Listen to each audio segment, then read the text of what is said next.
चले भाई, शुक्रवार की सुबह, इट्स फ्राइडे, हफ्ते का लास्ट ट्रेडिंग सेशन और इस बीच फेस्टिविटीज और पिकअप करेंगी और तूल पकड़ती चली जाएंगी। आज है नवरात्रि का डे 6, कलर है ग्रीन और साथ साथ आज है दुर्गा पूजा का डे 1। सबको इन फेस्टिविटीज की ढेरों शुभकामनाएं। इस बीच फेस्टिविटीज अपनी जगह, इस बीच बाजार का मामला थोड़ा सा गड़बड़ाता ही चले जा रहा है। ये पिछली वीकली साइकिल जिसकी कल एक्सपायरी थी, दिक्कत में ही रही। बस एक दिन का रिस्पाइट था, लग रहा है टेम्पररी रिस्पाइट था, बाकी मूड बिगड़ा हुआ था। वो पॉइंट्स में, परसेंटेज में प्रोड्यूसर साहब ने दोनों आपकी स्क्रीन पर रख दिए हैं। वो रिस्पाइट सिर्फ मंगलवार को था, उसके बाद रिवर्सल था स्ट्रांग, और कल का सेशन तो खैर मैं आऊंगा। ये जो वीकली साइकिल थी, अब इसके बाद हुआ क्या, इन 5 ट्रेडिंग सेशंस में निफ्टी ने 170 पॉइंट, ऑलमोस्ट 1% गवा दिए। निफ्टी बैंक को वीकर पॉकेट 850 पॉइंट का दबाव था इस वीकली साइकिल में। ऑलमोस्ट 2% की कमी या दबाव वीक ऑन वीक देखने को मिला है। तो पेन पकड़ लिया है, एक दिन का रिस्पाइट ज्यादा स्टैंड आउट नहीं कर पाया। क्या लौटता हूं मार्केट्स पे आगे, आज क्या क्या नजर है, कहां नजर है, वो बता देता हूं। सबसे इंपॉर्टेंट कल छोड़ के गए थे एक क्यू। वो क्यू था कि भाई रात में जेरोमी पॉवेल साहब, जो फेड के चेयर हैं, फेड के चेयरमैन साहब हैं, एफओएमसी के हेड हैं, उनकी स्पीच लाइंड अप थी। और दिक्कत क्या बन रही थी, यूएस में बढ़ती चली जा रही बॉन्ड यील्ड, इसीलिए उस स्पीच की अहमियत काफी थी। तो स्पीच जो भी आई, अब से बातचीत होगी, उस पर हम रिएक्ट करने जाने वाले। जॉबलेस क्लेम्स के कल शाम को नंबर्स आए थे, पर वो स्पीच के पीछे छुप गए लेकिन ये भी वो नंबर था। आज सुबह 5:30 बजे तड़के यूएस प्रेसिडेंट जो बाइडेन साहब ने अपने देशवासियों को एड्रेस भी कर डाला है। खैर, सब कुछ बातचीत में आएगा भी आगे। कल 2 इंपॉर्टेंट नंबर्स जो आने थे एफएमसीजी स्पेस के, नेस्ले के तो दिन के दौरान आ गए थे, पर ज्यादा इंपॉर्टेंट थे एचयूएल आईटीसी के नंबर्स। बाजार बंद होने के बाद आए थे, खुलते ही इन दोनों नंबर्स पर रिएक्शन। एक हल्का सा हिंट तो आपको हेडलाइन में मिल गया है, डिटेल अभी शो के दौरान उस पर भी बातचीत हो जाएगी। और आज फ्राइडे है, सेंसेक्स की वीकली एक्सपायरी का दिन। एक हिंट और देता हूं, वो स्पीच कैसी थी उसका एक हिंट आ सकता है। वो नीचे फ्लैश चलाए चले जा रहे हैं हमारी टिकर टीम कि 5% के पार पहुंच गई है यूएस की बॉन्ड यील्ड इस समय सुबह सुबह। मैं जब लिख रहा था सुबह, तब वो बॉन्ड यील्ड खड़ी थी 4.97 पे, 5% के पार। ये है कहानी ग्लोब की। ऐसे में गिफ्ट निफ्टी कह रहा है आधे % का दबाव, फिर 100 पॉइंट की कमजोरी के साथ, एक गैप डाउन के साथ हम शुरुआत करेंगे। एशिया का मूड दिखा दीजिएगा और उसके बाद दिखाइए यूएस के बाजार सबसे पहले थे उन सब डेटा पॉइंट्स पर रिएक्ट करने वाले। रिएक्शन था 3/4 से 1% का दबाव। और वैसे इंट्राडे चार्ट्स डाउ की दिखाई कि हरे और लाल के बीच में झूलते हुए। ये डाउ एक समय 180-190 पॉइंट इन ग्रीन भी था, पर टिक नहीं पाया। 250 पॉइंट दबाव के साथ फाइनली सेशन का क्लोज। और आज सुबह के फ्यूचर्स फ्लैट से 1/3% दबाव के साथ ट्रेड करते हुए वो आपकी स्क्रीन पे। तो सारे समीकरण बिगड़ गए। हमने फिर कल डाइजेस्ट किया था एकदम फ्लैट यूएस से क्यूज। फ्यूचर्स उस समय फ्लैट थे और या तो हल्का हल्का लाल निशान था। उसके सामने कल का पेनफुल सेशन, उसके ऊपर आज के फ्यूचर्स का दबाव, ये सब एशिया डाइजेस्ट कर रहा है और अब हमारे डाइजेस्ट करने की बारी आ रही है। तो नीरज जी बगल में बैठे हैं, ग्लोबल संकेतों में डिटेल में बातचीत होगी इनसे। वीरू बताएंगे कैसे निफ्टी फ्राइडे ड्रेसिंग के साथ वीरू रेडी है, और हरा का तड़का भी है पॉकेट स्क्वायर के तौर पर। तड़का ही है हल्का सा। पर वो यहाँ की पूरी शर्ट से ज्यादा उनका वो तड़का ज्यादा चमक रहा है। ठीक है, और हर्षदा बताएंगी सारे इंपॉर्टेंट स्टॉक से। हाँ, कुछ कह रहे हो? नहीं, सुर्ख हरा है जिसे कहते हैं ना। हाँ, नहीं, इससे ज्यादा नहीं मिलेगा आपको शहर में। मैं भी अभी लगाऊंगा पॉकेट स्क्वायर। खैर, कल सुबह मूड बिगड़ा हुआ था, बॉन्ड्स का सेल ऑफ इंटेंसिफाई कर रहा था, इन्होंने मेंशन करा था। मिडिल ईस्ट कॉन्फ्लिक्ट से और ज्यादा चिंताएं बढ़ती चली जा रही थी। वो दोनों समीकरण पे अवेटेड था एफओएमसी का चेयर साहब का बयान। भाई, इन दोनों दिक्कतों की ताजा तस्वीर क्या है? और चिचा क्या कह गए? देखो, आपके पास ऑप्शन है कि आप चाहे 10 साल के लिए बॉन्ड लो, चाहे 30 साल के लिए, रेट इतना ही मिलेगा है ना। तो मैं 30 का क्यों लूंगा? मैं तो 2 वाला लूंगा जिसकी ज्यादा ब्याज मिली। और 2 वाला तो और ज्यादा है, 5.25% है। देखिए, सारा खेल देखिए कल पावेल साहब का था। उन्होंने आके कहा कि इन्फ्लेशन अभी इतना हाई है कि उसको नीचे लाने के लिए रेट हाइक करना पड़ सकता है और इसके लिए इकॉनमी को थोड़ा स्लो करना पड़ेगा। तो मतलब सीधा हिंदी में इसका सीधा मतलब है कि एक रेट हाइक की वो गुंजाइश रख रहे हैं। फिर उसके बहुत इंटरप्रिटेशन लोगों ने किए। किसी ने उसको ऐसा हल्का करने की कोशिश की कि एक हाइक है लेकिन अभी जरूरी थोड़ी नवंबर में करें, कभी भी कर सकते हैं ये वो, इस तरह की बातें हुई। लेकिन बहुत हार्श कमेंट्री थी उनकी कल, और उस कमेंट्री का नतीजा कि आप देखिए सारी 5% की बॉन्ड यील्ड निकल गई। हमने एक चीज़ आपको बताई थी कि बॉन्ड यील्ड सिर्फ इसलिए नहीं बढ़ रही कि वो अपनी बयान दे रहे हैं या वो एक रेट हाई, बॉन्ड इसलिए बढ़ रही है कि सरकार भी पैसा जुटाने के लिए मार्केट में है और उसको पैसे मिल नहीं रहे हैं। यस, और दूसरी तरफ से चीन दनादन बेच रहा है, तो आपकी बॉन्ड यील्ड जाएगी ऊपर। तो इसलिए वो बहुत मुश्किल में फंस गए हैं। तो ये एक तो बड़ा खेल ही हो गया कि ये ऊपर गई और एकदम से बॉन्ड यील्ड ऊपर गई। तो जब जैसे ब्याज दर महंगी होगी, जियोपॉलिटिकल टेंशन है, तो गोल्ड भी अपनी रैली 2000 के करीब, $1987 गोल्ड फट रहा है। कल एक किसी से बात हो रही थी, वो तो मतलब गोल्ड के 5 साल के बड़े भयानक तूफानी एस्ट्रोनॉमिकल टारगेट दे रहे हैं कि आप गोल्ड के चाहने वाले तो ऐसे बहुत लंबे लंबे टारगेट हमेशा देते हैं। वैसे गोल्ड ने डिलीवर भी करा है। नहीं, वो कुछ ऐसा और जोड़ के बता रहे थे मुझे कि जो तनाव चल रहा है, आप देखिएगा गोल्ड, इवन सेंट्रल बैंकर्स खूब बाइंग कर रहे हैं, भी फिगर आएगा 1-2 महीने बाद। तो खैर, गोल्ड 2000 के आसपास पहुंच गया, क्रूड 93 को पार कर गया। तो ये सारे फैक्टर्स थे जो मार्केट को नीचे ड्रैग करने के लिए पर्याप्त थे।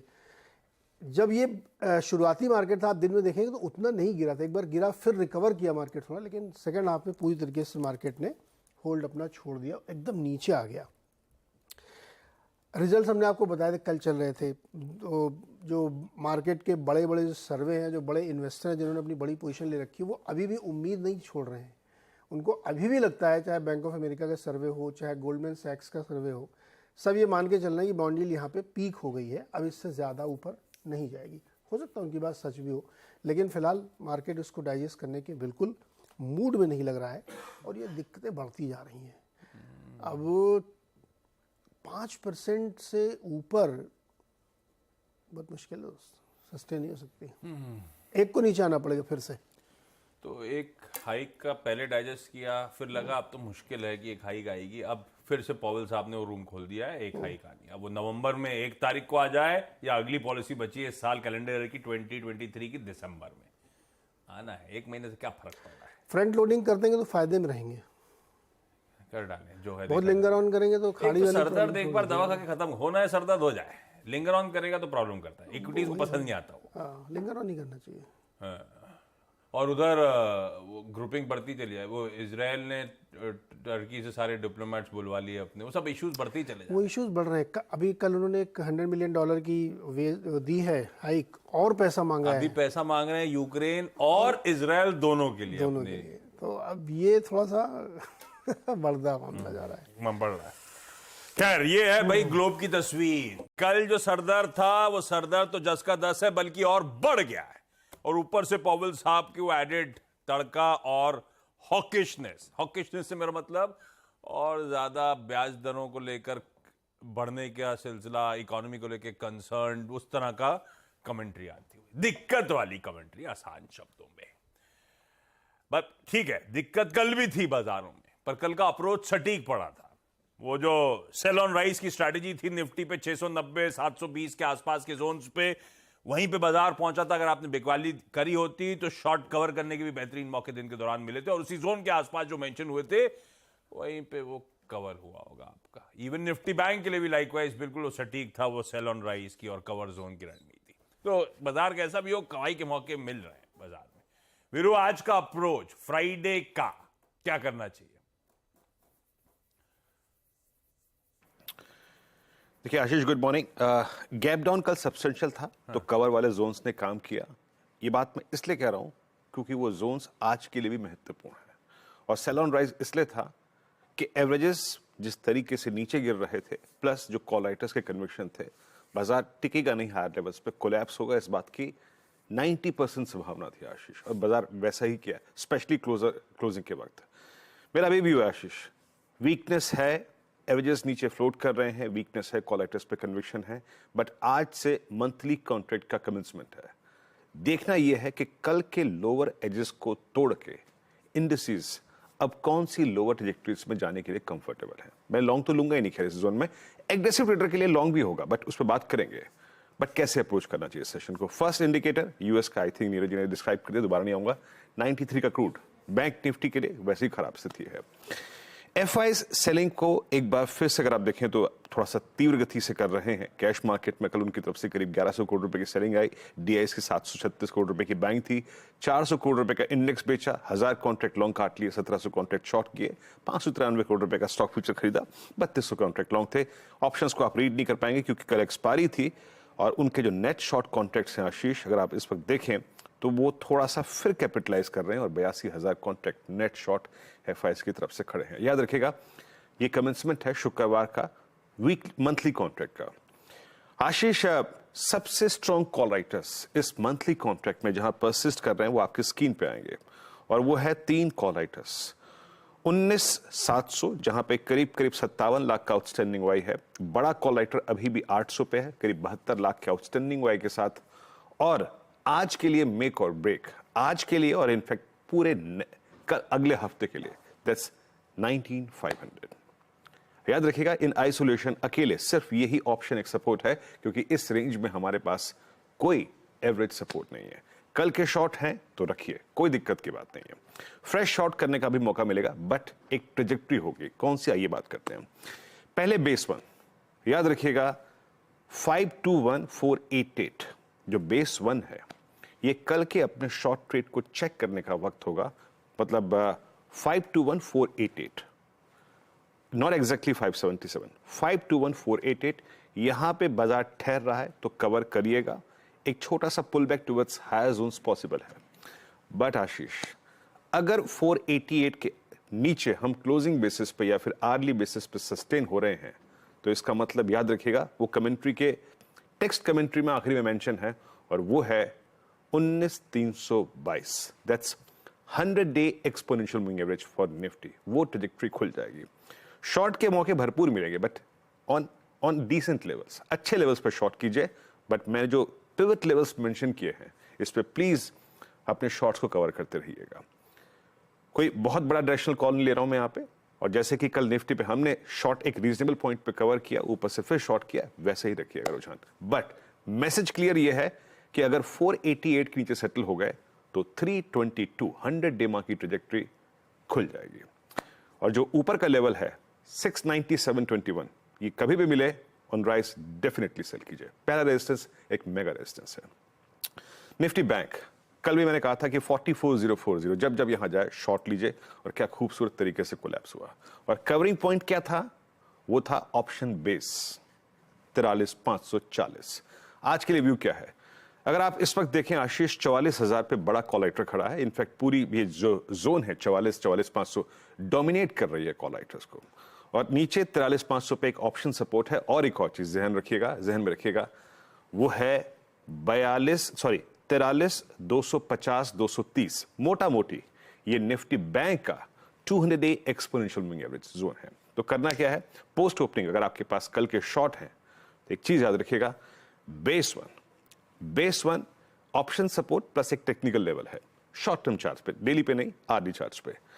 541 391 पे अपने शॉर्ट रेट को चेक कीजिएगा। अगर सस्टेन हो रहा है तो एक पुल बैक पॉसिबल है, बट अगर 390 स्क्रीन से चला गया, हम सस्टेन कर गए, तो याद रखिएगा 241 190 की 200 डे मार्क की ट्रेजेक्टरी खुल जाएगी। आशीष, इन सर्कमस्टेंसेस में, किसी भी सर्कमस्टेंसेस में 43,940 रेजिस्टेंस 1 प्लस 44,040 ये आपको मिलता है। इससे नीचे की ट्रेजेक्टरी सेल एंड राइज की एक बेहतरीन ट्रेजेक्टरी होगी। आशीष, बहुत बढ़िया। ये है निफ्टी बैंक का आज का फ्राइडे का अप्रोच। क्विकली हर्षद जान लिए जाए, ये लगा लिया मैंने, हर्षद जान लिए जाए सारे इंपॉर्टेंट स्टॉक्स इन न्यूज। आज आशीष, 2 दिग्गज एफएमसीजी कंपनियों पर पहले मार्केट रिएक्ट करेगा। तो HUL जहां पर उम्मीद से बेहतर प्रदर्शन देखने को मिला है, मुनाफे और रेवेन्यू के फ्रंट पर एक बीट है, मार्जिन्स भी आप ध्यान दें 24% पर आए हैं। वॉल्यूम ग्रोथ का आंकड़ा 2% पर आया, एक्सपेक्टेशन था 3 से 4% का, तो वहां पर एक हल्का सा डिसअपॉइंटमेंट है। लेकिन कंपनी कह रही है कि ग्रेजुअल रिकवरी रूरल इकोनॉमी में, रूरल एरियाज में बनती हुई दिखाई देगी और कंपटीशन दरअसल लगातार अपना जो इंटेंसिटी है वो बढ़ाता हुआ ही दिखाई दे रहा है। इनके होम केयर बिजनेस में, beauty and personal care business में ग्रोथ देखने को मिली। In fact beauty and personal care, food refreshment business ज्यादा बेहतर कर पाए हैं, जो एक्सपेक्टेशन थी उसके सामने। आईटीसी के केस में इबिटा एक बीट है। सिगरेट और एफएमसीजी और होटल बिजनेस दरअसल उम्मीद से बेहतर आते हुए दिखाई दे रहे हैं और वहीं से ग्रोथ आती हुई दिखाई दी है। तो मुनाफा 10%, रेवेन्यू करीब 2.5% और मार्जिन्स इन लाइन ही है। इनफैक्ट मार्जिन्स फ्लैट है, 37% का अनुमान था, 36.5% के आसपास आए। ये दो एफएमसीजी कंपनियों पर पहले मार्केट रिएक्ट करेगा। अब बात करते हैं वोल्टास की। वोल्टास के केस में हुआ यह है कि रेवेन्यू ग्रोथ काफी मजबूत है, लेकिन यहां पर मार्जिन्स ने दरअसल किया है निराश। तो मार्जिन्स आए हैं करीब 3.1% पर, जहां पर एक्सपेक्टेशन थी 6% की। और इधर इलेक्ट्रॉनिक बिजनेस, ईएमपी बिजनेस में लगातार प्रेशर बनता दिखाई दे रहा है, तो वो डिलीवर नहीं कर पा रहा है वोल्टास के लिए। दूसरी तरफ हेवल्स के केस में आप ध्यान दीजिएगा, मुनाफा 33% बढ़ा, रेवेन्यू में बढ़त है, मार्जिन्स अच्छे, मार्जिन्स इनफैक्ट नियरली अच्छे ही हैं। और केबल एंड वायरिंग बिजनेस में ग्रोथ देखने को मिली है, लेकिन वो सिर्फ सिंगल डिजिट की है, जहां पर पॉलीकैब ने काफी तगड़ा इजाफा दिखाया था। और लॉयड की रेवेन्यू ग्रोथ अच्छी है, लेकिन इसके लॉसेस बढ़ते हुए दिखाई दे रहे हैं। साथ ही आप ध्यान रखिएगा आज जोमैटो पर। जोमैटो में सॉफ्ट बैंक विजन फंड कुछ 1.1% स्टेक ऑफलोड करता हुआ दिखाई देगा। यह सौदा 1020 करोड़ में आका जा रहा है और कल की क्लोजिंग प्राइस से करीब 2% के डिस्काउंट पर यह सौदा होने के आसार है। इंटरेस्टिंग। रखिए सारे इंपॉर्टेंट स्टॉक्स पर बहुत डिटेल्ड लिस्ट और भी है स्टॉक्स इन न्यूज की। जब 8:30 बजे हर्षदा वापस जुड़ेंगी तो उस डिटेल्ड लिस्ट पे भी चर्चा होगी। क्विकली छोटा सा ब्रेक ले रहा हूं। ब्रेक के उस पर आज का इवेंट्स कैलेंडर और कमोडिटी स्ट्रैटेजीज।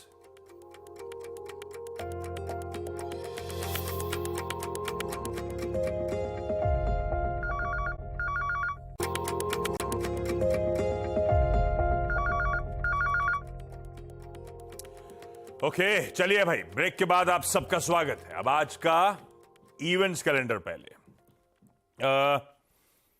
सेंसेक्स की वीकली एक्सपायरी, बाकी रिजल्ट रिएक्शंस और पॉवेल साहब की स्पीच रिएक्शन सब छोड़ रहा हूं। जेएसडब्ल्यू स्टील के निफ्टी का एक ही नंबर आ जाना है, बाकी हम आईटीसी एचयूएल के नंबर्स पे रिएक्ट कर रहे होंगे निफ्टी के। वायदा में Atul limited, LNT finance holdings और लॉरस लैब्स, ये 3 रिजल्ट्स आ जाए। उसके बाद कैश के नंबर्स बहुत सारे हैं, उसकी डिटेलिंग पे छोड़ देते हैं। 2 बोर्ड मीट्स हैं, सैटिन क्रेडिट केयर और स्पंदना स्फूर्ति की, पर दोनों फंड रेजिंग है एनसीडी इशुएंस के जरिए, तो स्टॉक मूविंग नहीं है। हर्षदा ने मेंशन कर दिया जोमैटो का आज लास्ट ट्रेड होने वाला है सुबह सुबह। कुछ इंपॉर्टेंट एक्स डिविडेंड्स हैं आज हैं, इसीलिए मेंशन कर रहा हूं, स्क्रीन पर आ जाएंगे, इंक्लूडिंग एचसीएल टेक 12 रुपए का एडजस्टमेंट वहां पे आज प्ले आउट होगा। आज शाम को 5 बजे आरबीआई की जो लास्ट बैठक हुई थी, क्रेडिट पॉलिसी अनाउंसमेंट हुआ था, उसमें एमपीसी की जो मीटिंग के मिनट्स थे वो रिलीज होंगे। प्लस इसी समय 5 बजे bank loan growth, deposit growth, foreign exchange reserves के आंकड़े सामने आएंगे। ग्लोबली जापान का इन्फ्लेशन नंबर, चाइना के PBOC loan prime rates, even Hong Kong का सीपीआई और यूके के रिटेल सेल्स के नंबर, ये 4 एक चीजें इंपॉर्टेंट। वो आईपीओ जो खुला हुआ है city gas distribution company IRM energy का, आज सब्सक्रिप्शन का लास्ट दिन। पीएम मोदी आज रैपिड रेल का फर्स्ट फेज 17 किलोमीटर का है, जो दिल्ली से मेरठ तक की रैपिड रेल बनाई जा रही है, उसका फर्स्ट फेज का इनॉग्रेशन करेंगे। पहली रीजनल रैपिड, वो क्या कहते हैं, रीजनल ट्रेन सर्विस है रैपिड एक्स, जिसको नाम रखा गया नमो भारत। कैसे मेट्रो से डिफरेंट है? मेट्रो में जो स्पीड लिमिट्स हैं वो 80 किलोमीटर पर आवर की है। ये जो रैपिड रेल होगी इसकी ऑपरेशनल स्पीड है 160 किलोमीटर पर आवर। मेरा 30-35 मिनट में, अब पता नहीं स्टॉप वॉप कितने होंगे बीच में, रुके रुके आएगी, लेकिन गजब होगा। अच्छा, आज 27th EU यूएस समिट है वॉशिंगटन में, जो बाइडेन साहब भी होंगे उसमें। फ्राइडे है, 2 रिलीजेस हैं। Ganapath, a hero is born, Tiger Shroff, Kriti Sanon, Amitabh Bachchan. Yaariyan 2 Hindi comedy है, मेरे ख्याल से 2014 की यारियां एक मूवी आई थी, उसका सीक्वल है जो रिलीज होगा। इससे याद आया, आज पीवीआर ने आप सबको थैंक यू बोला है पेपरों में। पिछले क्वार्टर 4.8 करोड़ एडमिशंस थे। आप भी गए थे पिछली क्वार्टर में, जो जाता नहीं है वो भी पहुंच गया फाइनली। क्रिकेट वर्ल्ड कप में हाँ, हम जीत गए भाई कल। ऑस्ट्रेलिया वर्सेस पाकिस्तान है आज, 2 बजे मुकाबला। वर्ल्ड स्टैटिस्टिक्स डे है आज। और फ्राइडे स्पेशल के तौर पे एक और चीज के साथ छोड़े क्या जा रहा हूं, अभी तो हूं कमोडिटी स्ट्रैटेजी बतानी है। आज दोपहर 12:27 पे वो फ्राइडे स्पेशल वापस लेकर आ रहा हूं। आज जो टीजर लेकर आए डायरेक्टर साहब, दिखाइएगा, आप लोग दिखा नहीं रहे स्क्रीन पे। लियो वर्सेस टाइगर, ये कहां से नाम आया, क्या है, क्या करूंगा शो में, ये सब 12:27 पे बताऊंगा। पर आज वो फ्राइडे स्पेशल करने जा रहे हैं हम लोग। आज सास बहु सेंसेक्स को रोकेंगे, मंडे को रिज्यूम करेंगे। कमोडिटी स्ट्रैटेजीज, पृथ्वी फिनमार्ट, मनोज कुमार जैन साहब मदद कर रहे हैं आप लोगों की। लेवल स्क्रीन पे सोना दिसंबर वायदा खरीदिए। अभी बातचीत हो रही थी हम लोगों की, सोना कैसे उछाल दिखा रहा है। 59,850 के स्टॉप के साथ बाइंग इनिशिएट करिए। ये दिसंबर वायदा है, कच्चा तेल खरीदना है नवंबर वायदा, और वहां पे 7135 के लगाइए स्टॉप लॉसेस। बाकी के लेवल स्क्रीन पे गिफ्ट निफ्टी के संकेतों के साथ छोड़े जा रहा हूं।